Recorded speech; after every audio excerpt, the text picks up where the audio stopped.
I'd like to welcome everybody to the February meeting of the Murfreesboro Parks and Recreation Commission. At this time, we'll call the meeting to order. Eddie Miller has agreed to lead us in our prayer and pledge. Eddie? All right. If everybody please stand for prayer. Heavenly Father, thank you for all your many blessings that you've given us. Help us that we may make good decisions here today, and help there be peace on earth and goodwill for all. Amen. Amen. Place the flag, please. I pledge allegiance to the flag of the United States of America and to the republic for which it stands, one nation, under God, indivisible, with liberty and justice for all. Thank you, Eddie.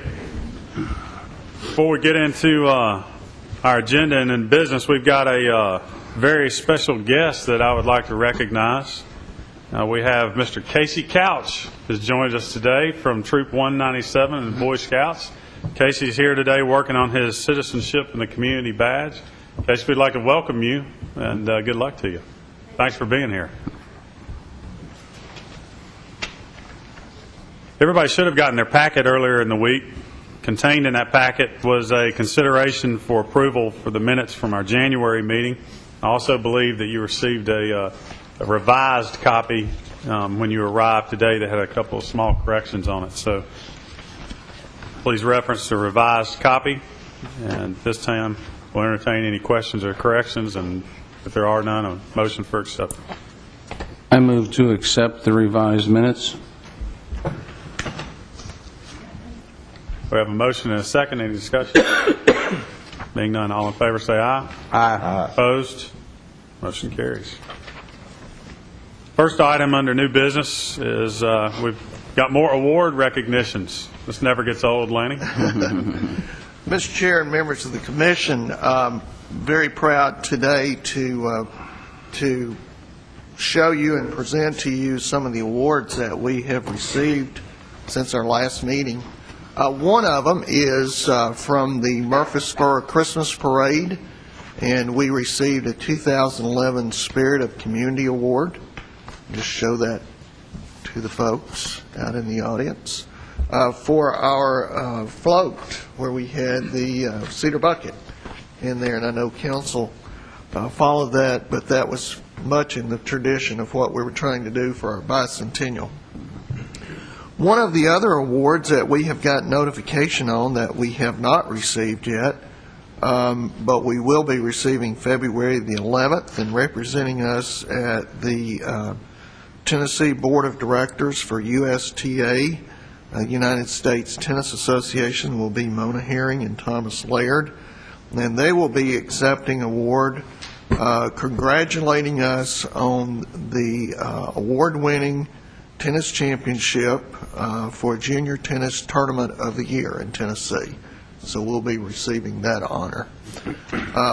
We have also received a national award from the Baseball Players Association at their annual meeting.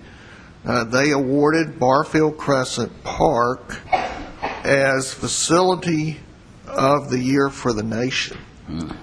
We held a Baseball Players Association World Tournament back in July, and we had 120 teams that converged on our city for a 4-day event from all across the southeastern United States and different portions of the country. And with the help of Murfreesboro Baseball Association, our grounds crew, and the Chamber, we were able to offer a very good event. Matter of fact, they recognized as the best facility, best event that was in the country that year. I have with us this today is Mr. Shane Whitworth, our crew leader. Shane, if you could stand up. Shane last year took over the duties of all of the athletic facilities within our department. We made some adjustments within our maintenance crew, and Shane and his crew, which includes Kevin York, Mr. Kevin York, Mr. Mark Brown, Mr. Danny Pagan, Mr. John Green, and Mr. Dustin Preston, did an outstanding job. So I want to recognize Shane and his crew for the efforts and I think direct efforts for winning this award. Also, Mr. David Berry, who is president of MBA, and his board for all the investments that they have made in the Barfield Crescent ball field complex, and being able to get out and really put in some really hard work to make that one of the best facilities and recognized as one of the best facilities in the country. So, Shane, thank you.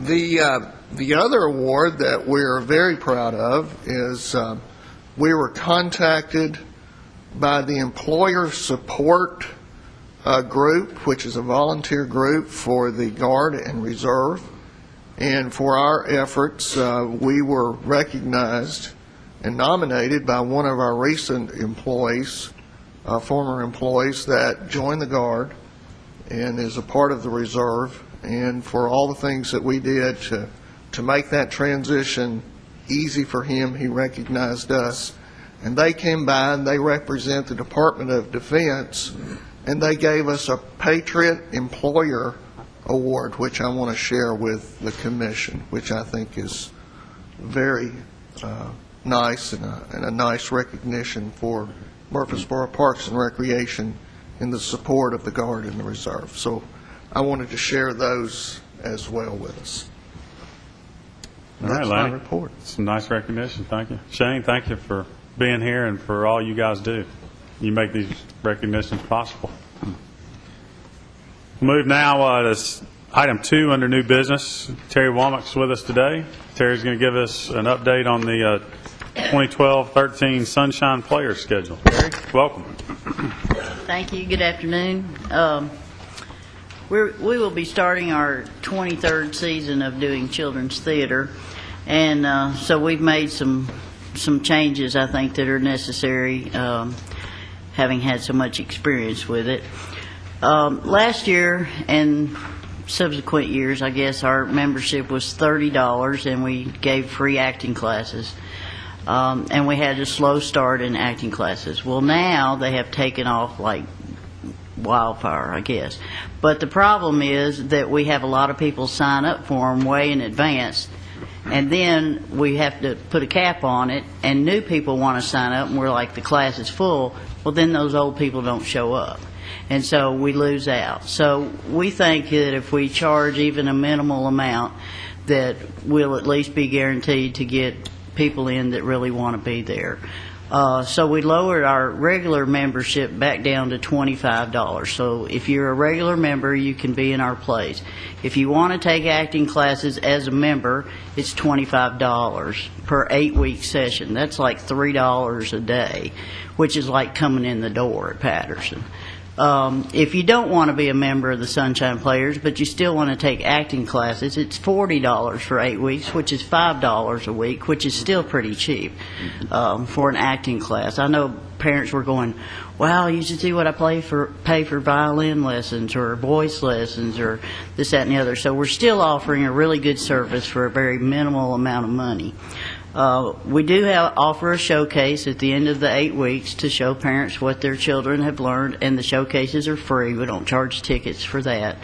And then our productions, we will have 5 productions, one of them geared specifically toward the 4 to 7-year-olds, because we do very few plays that the 4 to 7-year-olds can be in, but the showcases are where they can really shine on stage, I guess.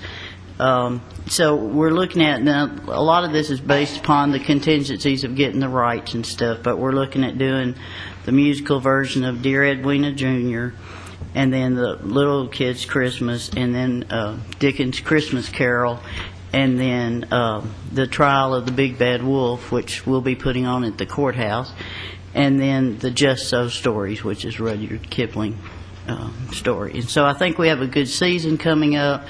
We have over 160 members right now this year, and we're getting calls every day about acting classes and how do I get my kids involved. And my daughter's 7, my child is 4, my daughter's 12, my son is 13. You know, how do we get them involved? So we have a lot of calls for our services, and we just think that if we charge a minimal amount that they can do that. The other change we have is that it's going to go on Rec Track, so that starting July 1, if you want to be a member of Sunshine Players, you can go to Sportscom or Patterson or Barfield and sign your child up on Rec Track. You don't have to try to find one of us to sign your child up for membership. You can just go in and do that online. You can also do that online of signing up for any of the acting class sessions through Rec Track. You can also buy tickets through Rec Track, so that you don't have to try to find a cultural arts person to get your stuff taken care of. And the other change that we have, or that we're asking for, is that we do our plays for our members. And we are requesting that everybody who auditions be a member. And they be a member before they come and audition. Because we have kids that will come in and audition, and they'll wait to see if they got a part, and then they'll pay their membership, which is fine if they pay their membership. But then we have a lot of kids who don't pay their membership after they get the part. So then we've turned down a member who was paid, and then have to tell this other child, you can't be in it because your parents won't pay this fee. And you can't be in it because you didn't sign the, permission petition. And it's just a hassle all the way around. So if you're already a member, and $25 for a year to be in 4 plays, keep your script, get all your costumes provided for you, is a very cheap form of, education, I guess. So we have a few changes, but they seem to be one that'll make it better for everybody who's involved in the program. Okay, great.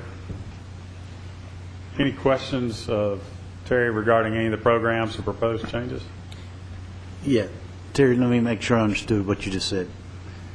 They have to pay the $25 membership fee before they try out at all? Right. They need to be a member because our plays are for our members. Okay.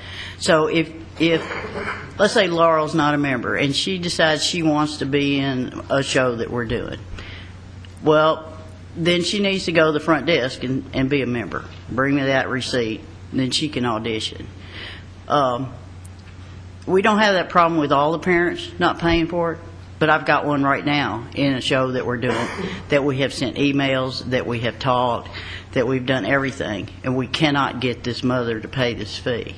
But if they paid that fee and they don't make the cut on the audition, they're just a member of the... But they'll still, there's always a play they'll be able to be in. Plus, the acting classes will be at a reduced Discounted. rate for them, which they're always guaranteed stage presence. A lot of the acting classes, especially for the older kids, they write their own productions kind of thing. So it's a lot more intense for them. We're in the middle of acting class session 4 right now, and their showcase is the 17th of this month. And I have the 4 and 5-year-olds, and so we're learning This Is the House That Jack Built. And they're very loud in the green room, and they're very quiet on stage. And so our thing is they've got it memorized, no problem, but our lesson that we're trying to learn is how to project and how to stand still and do a presentation. And then the next group up is doing this Jack and the Beanstalk, and the next group up is doing Jack and the Giant Wind. Then the older kids are writing their own based on Greek tragedy. So the senior group does a little more than the juniors do. So How big a problem has it been with people paying the fee? I'd say every production we have 1 or 2 that don't. And it's just not fair that we turn down, let's say Laurel is a member, and then Eddie's son is not, and he gets a part, Laurel doesn't, but he won't pay the fee, and yours already paid the fee, she doesn't get a part. That's not fair. That you've already become a member, and you don't get a part in the play because some non-member did and won't pay their fee. And so we do it for our members. For the most part, everybody cooperates and does that. We're not the only game in town. I think we do offer a good service. We do have a pretty good following and support. But I know Murfreesboro Little Theater does shows with kids in it. I know Center for the Arts does shows. Lamplighters Theater in Smyrna does shows.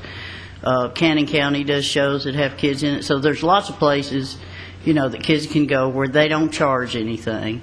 But they do make kids pay for their own costumes a lot of times and stuff, which could be more expensive than the $25 we ask for the whole year. So we provide the bulk of the costumes. We give them their scripts, which could be $9 a piece per show. So if you're in 4 shows, you got $36 right there.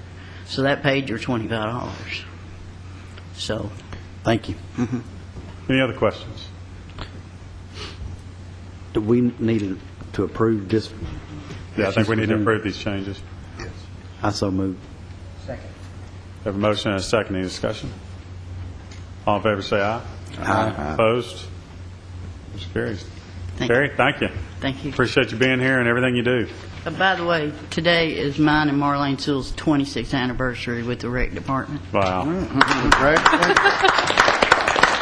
So we're looking forward. No, I'm not doing 26 more, but a few anyway. Congratulations. Thank you.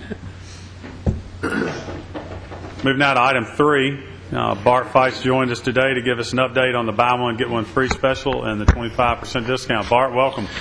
Mr. Chairman and members of the Commission, I'm here today just to go over some information, and I placed this on your desk, and I apologize for getting that to you today, but we could not have this total up till last night after we closed at 9 o'clock.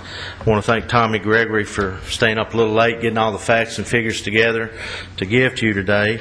As you can see on the first page, that's what we give out, our buy one, get one free advertisement.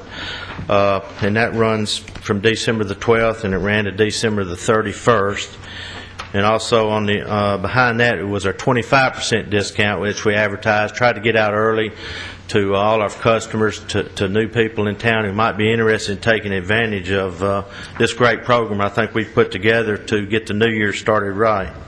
The next page just shows the recaps of the revenues. As you can see, we kind of came up quite a bit, from last year at Patterson Park and also at Sportscom. So we've done quite well on this promotion. And I know every year, January 1st, everybody wants to do their resolutions, get in, lose weight, exercise, and that helps a lot to get them in. So, that we brought quite a few new people in, and I'm amazed sometimes people come in and say, I've never been in here, or I've been to Patterson, I cannot believe what they have. So, what we're trying to do is advertise, get people in, let them see what we have to offer. I know Mr. Goodman always challenged our staff to come up with new and innovative programs and wellness programs for all our customers, and that's what we're trying to do to serve them better and get them in shape and also become accustomed to come to our facilities.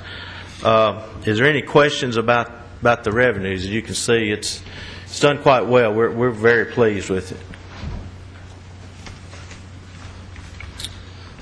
If there's none, okay, I'll and for your information, I just put on there. I know we went over it a little bit last meeting about the polar bear plunge, but that's we had close to 500 jumpers. We had almost 1,200 pounds of food donated to the Murfreesboro City Schools Resource Center.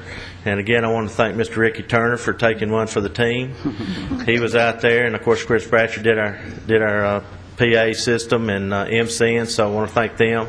But that's an exciting event. We really had a great time, and it's one of my favorite events. I really enjoy it.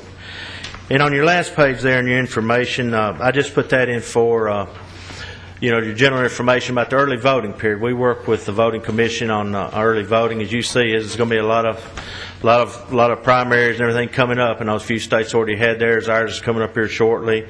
Of course, there's city council elections, so just wanted to put that in there for your information, that we work with them and our meeting rooms, and we have a lot of big turnout there for early voting. I know it's a popular time to come and get away from the day of the voting, so we work with them quite closely, and that's going to be it's going to be election year this year, 2012, for a lot of elections. So we're getting ready to start. Of course, the ball seasons are starting up. We're starting our sign-ups this week. I know, all the leagues have started their sign-ups, so it'll be here in full swing here shortly. So, and of course, right now we're doing basketball out there Fridays and Saturdays, and usually a couple of days a week. It's hard to get a parking place, but that's a good problem to have. We're getting people out there getting involved, and we're excited about the new year. All right. Any questions for Bart?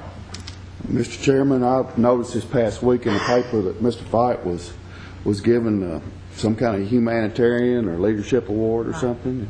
Should be commended on that. Well, thank you very Bart. much. Well deserved. Thank you very much. Thanks for coming. Nice report. Yeah.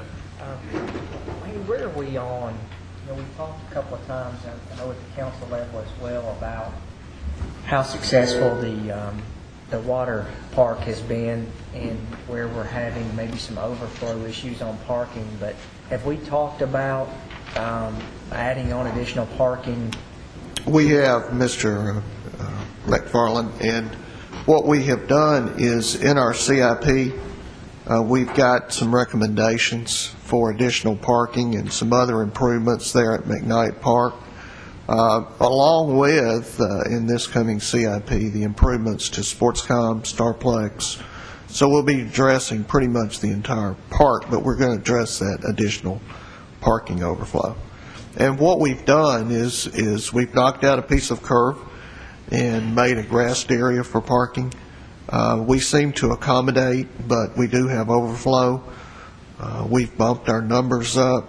At first, we were capping somewhere around 600, 650. Maximum capacity, 850. We've moved to cap to 800. It seems to lessen the lines in the morning, but still reaching maximum capacity several times through the week.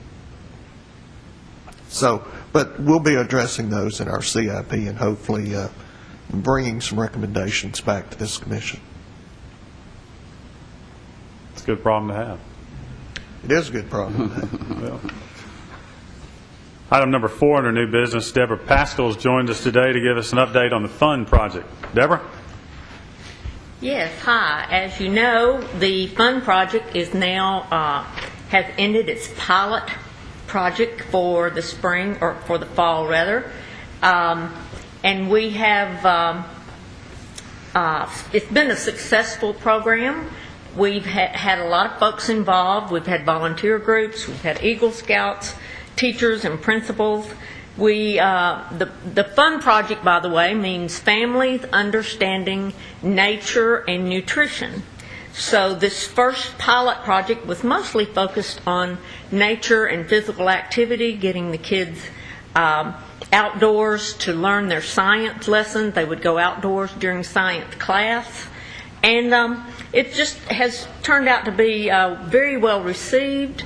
The teachers have enjoyed it. The word of mouth is getting out. Other schools are wanting to participate.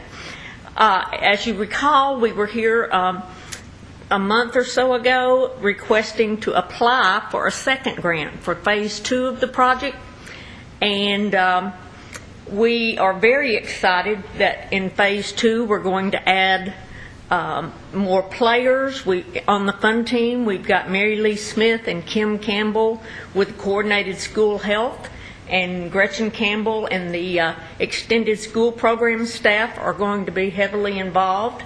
And the roles of these two school departments will be to the Coordinated School Health. They're going to be compiling nutrition and physical activity and gardening related material for a handbook that the Extended School Program will implement, utilizing all age groups after school and during the summer. And they will be the folks that will take care of the gardens and plant the gardens and discover the bugs and the butterflies. And it will actually cover a wider age group than just the second grade as the pilot project did.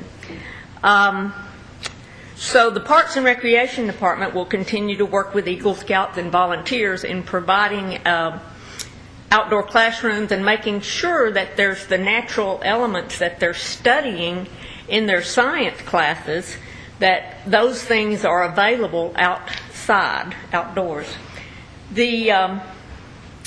Dr. Karen Hargrove will be working with us as a contract professional to provide the second portion of the science curriculum that relates and assists the teachers in going outdoors with their science lessons. And so we're excited. We're going to have a full year of nutrition and nature and gardening, a full curriculum that the classroom teachers can implement as well as the extended school program can implement. Our pilot schools this year have been Mitchell Nelson Elementary and Primary and Bradley Academy. So we've just had really good reception there. I'm proud to announce we have received and won our second grant for Phase 2 in the amount of $47,787. It is 100% grant, no match is necessary, and it's currently in legal. The contract is being reviewed, and we are here today to ask your approval that we proceed with this project contingent upon approval by legal. All right. Any questions of Deborah?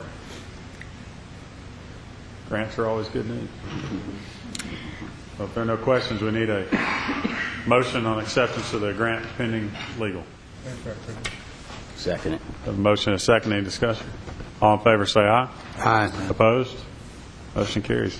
Great. And one quick story. Yesterday I had a phone call from Principal Robin Newell at Mitchell Nelson. She said, I got to tell you this. She was so excited.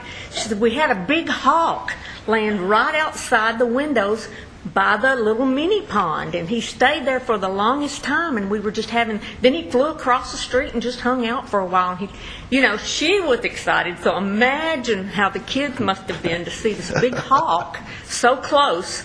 And of course the hawk was probably after little frogs or mice or anything else that might have been attracted to that water, but that's part of that life cycle.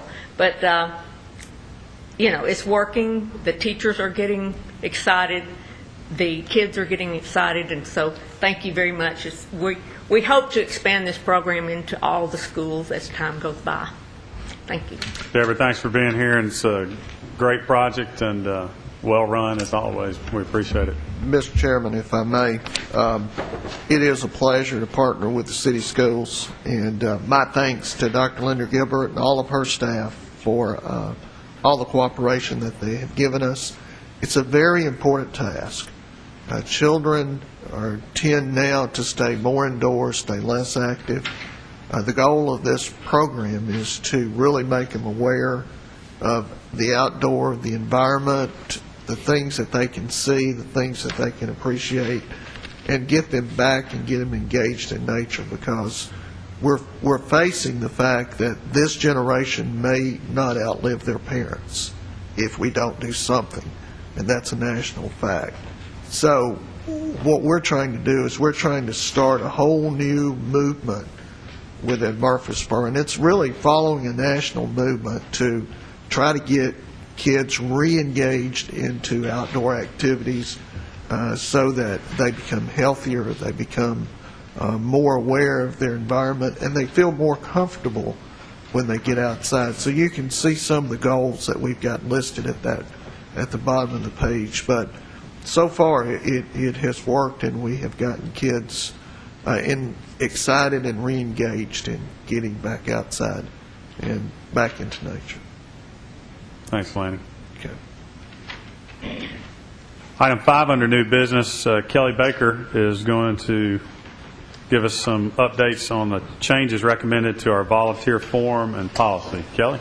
Okay, the recommended changes to the volunteer background check policy are a result of trying to make sure that we're placing the same requirements on the volunteers that we do on our employees relative to criminal background checks that are done on the volunteers and the employees. And you'll notice there is a revised version on your desk. The actual policy didn't have all of the changes that were made to the application in it, so that's why I provided you a revised version. The exact criminal charges that would prohibit someone from serving as a volunteer, and these are volunteers such as managers, head coaches, assistant coaches, or a regular volunteer who provides services to a league or has repetitive access to or contact with the players or teams. And this is designed to help protect the children that participate in these programs. The offenses are that they not have pled guilty, pled nolo contendere, or been placed on judicial diversion for any sexual offense, or have been placed on a sex offender registry regardless of the amount of time since the offense, and that was in our prior policy. Not pled guilty to, etc., a violent felony regardless of the amount of time, and that was in our prior policy. Also, not have pled guilty to, etc., a violent or violation of any federal or state law or city ordinance relative to force or violence within the last 5 years. That basically would cover any violent misdemeanors and felony offense other than violence or sex within the past 5 years, or a federal or state misdemeanor charge involving the use, possession, manufacture, or sale of a controlled substance or drug paraphernalia, or felony use of a controlled substance within the past 10 years. And those are the criminal charges that would cause someone not to be eligible to serve in this capacity. Are there any other changes, Kelly, in here with regards to the forms or anything you'd like to point out? The only other change that I'd point out is in item 4, relative to the areas that can be that staff will check, is they will also review the parole supervision registry, and there was another spot.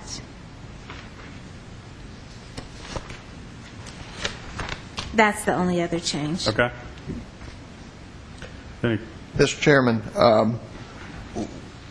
we have an application form for our coaches that they turn in for football, basketball, other sports that we're in charge of, and we have them sign that. You can see the form here, and we have a person in our office assigned just for that particular task, and we vet the coaches pretty closely. You can see what we look for.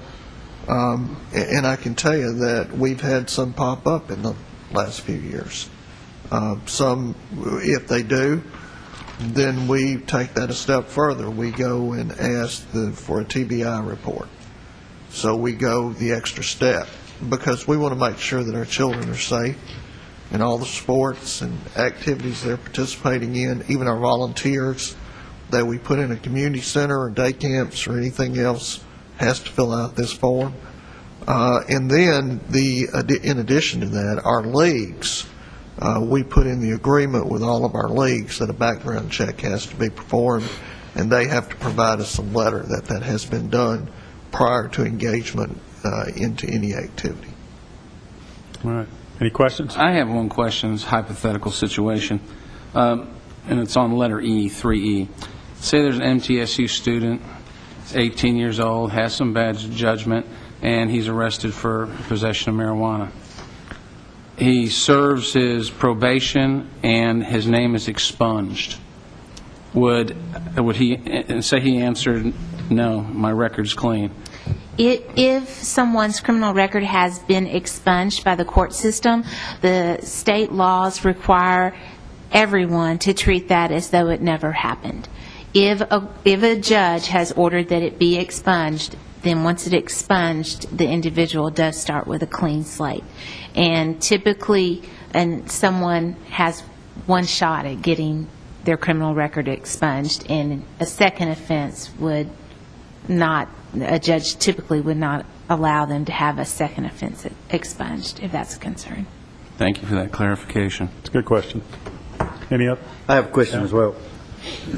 With respect to 3D, it says felony offense other than violence or sex within the past 5 years.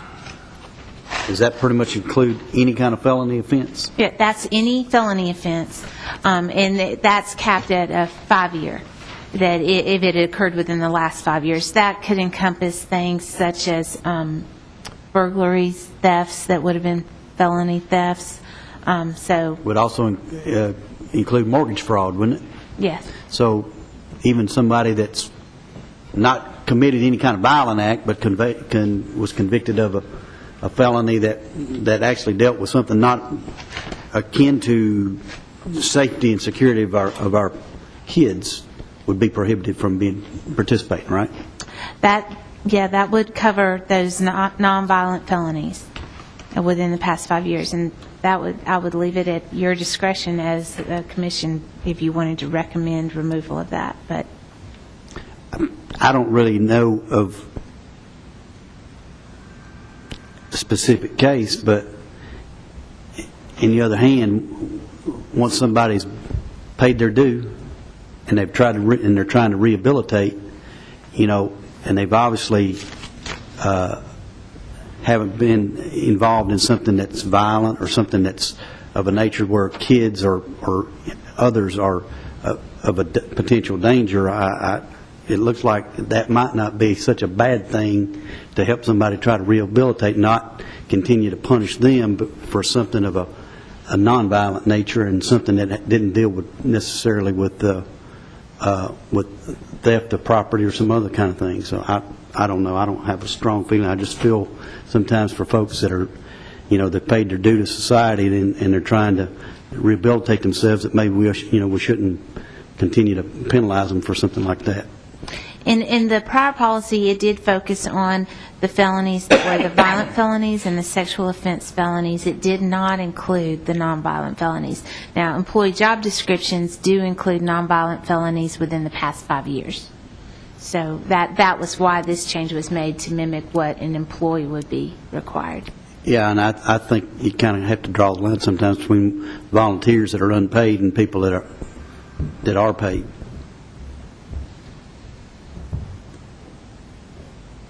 I don't have any other questions. Okay. Any other questions or comments?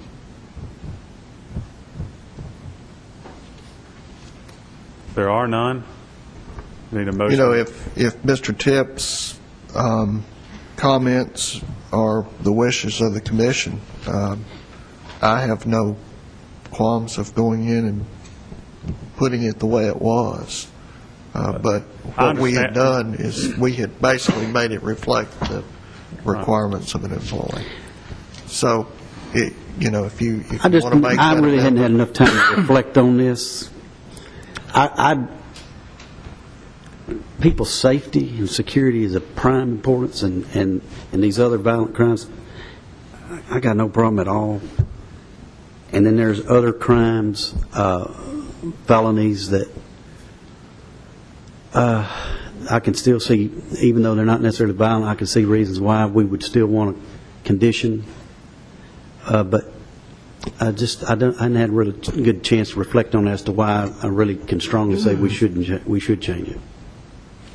I'm with you, Tim. I don't think they should fall under that permanent category. I mean, I think 5 years, in my view, is reasonable. I'm like you. I probably hadn't had enough time to think through it all. But one of the things that crosses my mind also, you bring up mortgage fraud, which would fall under this, as Kelly alluded to. But these people also handle money, and we have had some cases where there have been abuses by team managers in their fiduciary capacity. Mm-hmm. So while it is nonviolent, it still could cause a problem in their service as a volunteer.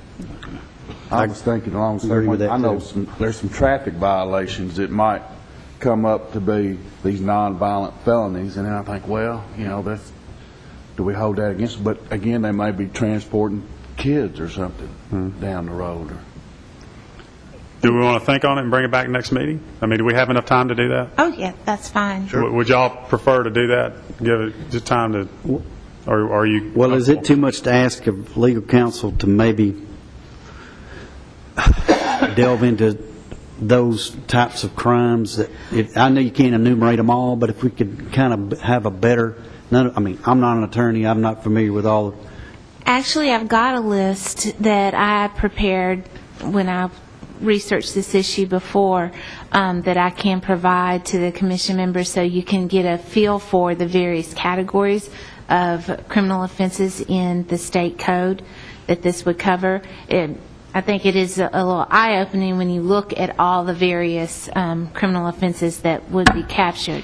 And if you're concerned about theft or driving issues, of course, that could be tailored to only encompass felony offenses that deal with theft or any particular area that raises a concern relative to the volunteer's position. It could be narrowed if that was the Commission's wish. Mr. Chairman, I'd like to move that we defer action on this to our next meeting with stipulation we allow legal counsel to provide us with some other details on this particular item, 3.D, to see if there's any modifications that we can make to the policy.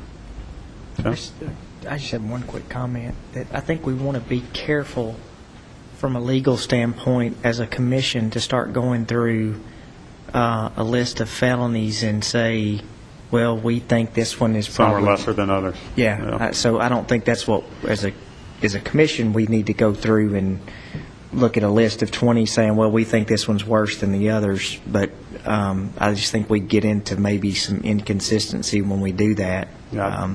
And keep us in the best legal standing that we can, but I think from a consistency of enforcement, I agree with that. Yeah. As the maker of the motion, it would not be my intent to cherry pick, but it would be give me more comfort level knowing the things, because there are a lot of things that might be out there that are felonies that necessarily wouldn't, be that. I just want to consider that before I That's okay. approve this as it is. It's legitimate. All right, we have a motion. I'll second. Any discussion? All in favor, say aye. Aye. Opposed? Carried. So Kelly, we'll look at it a little bit further next meeting. Thank you. Item 6, we've got some various department updates. First up is Angela Jackson. She's going to update us on the progress at Kids Castle. Okay. As you know, with Kids Castle Playground, we recently issued a request for proposals for the renovation of that playground. We, as a part of that RFP, that request for proposals, we outlaid a list of goals and expectations for that renovation and appointed a team, a proposal review team, to consider the submission. That team included Parks and Recreation Department staff. It included a commission member, the original chairs of the Kids Castle committee that was a part of the original community build project, as well as as appointed community members. The team has reviewed the documents and the presentations that were submitted. We facilitated a focus group to consider those presentations. We also hosted a public input meeting. Throughout this process, this team has recognized the importance that this playground plays to our community. Because of its exceptional creation, there are many of our citizens that feel very passionate about its future. And with the long-term success and ultimate possibilities for renovation, the team is collectively determined that it's in our best interest to decline proposals and reissue the RFP. This decision would be made final after it has received state approval. We received 6 proposals. There were some really great proposals there. They had wonderful features, a lot to offer, but we learned a lot through the process. We learned from our community's input that we really wanted, through that process, we felt we needed to revise the RFP to reflect more specific expectations. For example, we have a lot better idea of what we want for the fence there. We want to really specify exactly how many swings to include. We know now that we definitely don't want a sandbox feature. We know more about what we want, having gone through this process, and want to provide a more detailed list of the expectations to allow companies to have a better understanding of our desired outcome and to ultimately receive a better final product and a better Kids Castle playground. We're exploring opportunities for community participation in non-building aspects of the project's completion. And in reissuing the RFP, we would be open to receiving proposals from any qualified company. It would not be exclusive to the 6 that are originally presented. We definitely apologize for the extra work that this is going to create for those that are involved. It was not our intention going into the process to take this approach, but we really collectively as a team feel like that it's worth the time, and it's in the best interest of the children that are going to play on this playground for years to come, and we really feel like it's a necessary step at this point. We're currently working with our legal department to revise that RFP. Because the project is funded in part through a grant from Tennessee Department of Environment and Conservation, there will be additional levels of review to that RFP before it can be reissued. And our timeline is really important to us. We know it's important to you, and we want to minimize the delays in moving forward as quickly as possible so we can still enjoy that playground this summer and stay on task with that project. But, well, let me stop there and see if anyone has any questions. Anybody have any questions of Angela? Sounds like you guys have been busy. It has been, I've learned a lot. One of the things that I've learned, I came to Murfreesboro personally in 2001 after Kids Castle had been constructed. Everywhere I have gone and mentioned this project, there is someone in the room that says, I helped build that playground. People are very passionate, feel a lot of ownership towards it, are very specific in what they want, and that's something that we're trying to be very respectful of, to honor its creation and bring it forward in a way that's going to be safe and is going to have the longevity and the high expectations that our citizens want. Well, it sounds like you guys are doing a great job. Our thanks to the volunteers who are helping out. Thank you. Lanny, the rest of yours, River Trail Monument? Yes, sir, Mr. Chairman. The River Trail Monument that we brought to you last time just for discussion, and there was some issues that was brought up, and we, not being the experts in history, contacted the Center for Historic Preservation at MTSU and asked them specifically the questions that was asked at the commission for research. They have sent that back to us, stating that they do not see anything in the history of the 16th Tennessee Infantry that could be controversial, that the regiment fought bravely, lost half their men, engaged both at Perryville and Stones River. So we have that back as from them, and we've also looked at several things. We have discussed the requirements with the City Planning Department, the City Engineering Department, and the City Codes Department. We've looked at the easements and how it would represent the proposed sites. We've met with a representative on site. We've looked at 3 different sites that we were vetting. It looks like it may be getting down to one, which would be right there just off of the trail that would lead down to the river from General Bragg headquarters trailhead. So that is one of the sites that we think probably will work.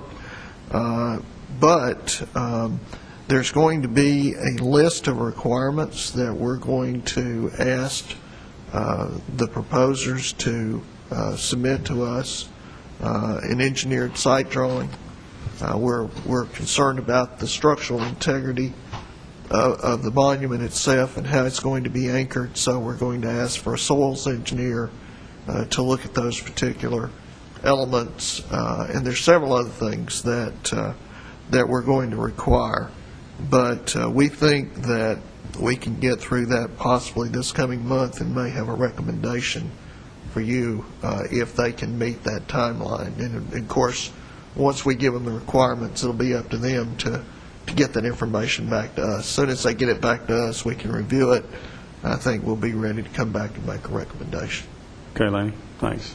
Okay. On the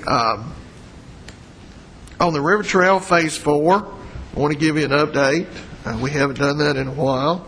Currently, we're finalizing our appraisals, and we thought we would have those finished in December, but we've had some delays, so we should be finalizing those by the end of the month. The next step will be to get TDOT's approval to move to property acquisition. Property acquisition will take us approximately 4 months. After property acquisition, we'll have to go back to TDOT, get approval to go to bid. Bidding phase will take somewhere 4 to 6 weeks, which means that construction now is probably going to be somewhere late July, early August. So that's kind of the timeline that we're in for that. On the Oaklands project, where we've been working with the Corps of Engineers, they've had some regulatory requirements that they've had to work through that they were not expecting. That's delayed us 6 to 8 months, but they have met all of those. We're in the process. We had to do some modification to our plans because of some of the archaeological materials that they found on site, so we've had to make some modifications. Finalization of Phase 3 plans should be complete here within the next couple of weeks. They'll be getting the bid documents together and bidding, hopefully awarding so that we can start construction either in late May, early June. Okay. Okay? So I wanted to bring those to the commission so you'd be up to speed, so to speak, on those projects. Any questions of Lanny regarding any of those projects? Yes, sir. Just one. Back to the monument. Did y'all talk about the size of the monument? We're looking, matter of fact, they have sent us an alternative, and we're looking at that. We're also in that discussion as well. Yeah. So there's a lot of things on the table right now, and we're just trying to pull all that together.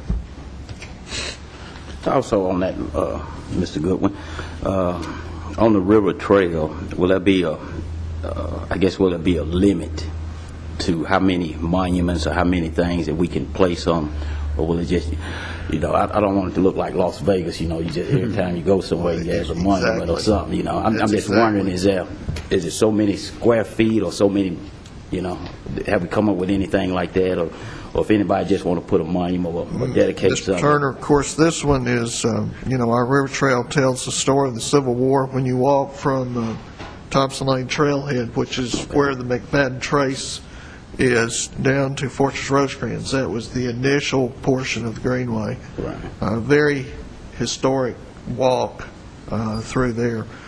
This particular monument fits in there because that was a part of that battle that took place there. I think in the future, as people propose things, I think we just have to look and say, does it fit in what we're trying to portray at that particular site? And I think that gives us an opportunity to vet those individually, and there may be some we have to say no to. Good. And it's why we did the policy. Exactly. Yeah. It's a good question, though, Ricky. Any other questions or comments? I want to say one thing before we close out. I noticed the revenue that the Parks and Rec, from different, and all the visitors that we get to different venues here. I was just wondering, do we have like a marketing, the Parks and Rec has like a marketing director or program? Because, and what I mean by that, I look at big sporting venues like the Staples Center, where the Titans play at. What's that field called? LP Field. LP now. LP. I was just wondering, I know that, McKnight Field, and then if you go to McKnight Field, you play on either 1, 2, or 3. But I was just wondering, is there a way that we could market it? Like, instead of Field 1, call it State Farm, I think it could bring more revenue into the Parks and Rec.